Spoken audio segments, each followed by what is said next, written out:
Good evening and welcome to Cronkite News on Arizona PBS. I'm John Cardinale. A new United Nations report on climate change shows that global warming is likely to reach dangerous levels by 2040. With a 1.5-degree carbon dioxide increase, consequences of global warming above that level could mean more heat waves, severe rain, higher sea levels, damage to agriculture, and the displacement of millions of people and animals. President Trump spoke about immigration at the White House earlier today, saying that the migrant caravan approaching the U.S. southern border is like an invasion. In the wake of Hurricane Florence, which hit ground last week, residents on the East Coast are left to deal with the aftermath. The Senate Judiciary Committee is expected to make a final decision on whether they will vote on Kavanaugh's confirmation tomorrow morning.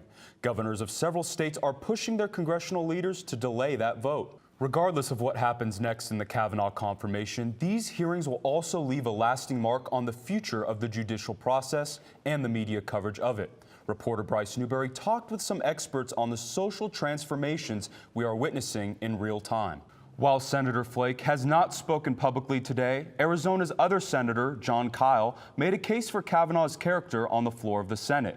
Kyl has been a longtime proponent for Kavanaugh's nomination and said the judge would bring a history of fairness and a goal of consensus to the high court. When President Trump announced a new trade deal between the U.S., Mexico, and Canada, Arizona dairy farmers were optimistic. But now, 3 days later, reporter Jimmy Jackson explains why some are saying, not so fast. Arizona elections officials say they are almost done counting outstanding ballots from the midterm election. Of the nearly 2.3 million votes cast, there were about 124,000 ballots left to count, most of them from Maricopa and Pima counties.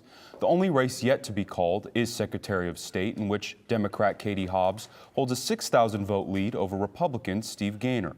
Grand Canyon University's esports program is on the rise. Their varsity Overwatch team made it to the Sweet 16 last year, and the school just opened a brand new esports arena.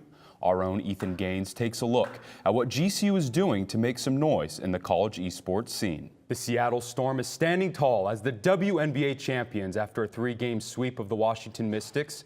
But now, some Phoenix Mercury players are also being featured on the virtual hardwood.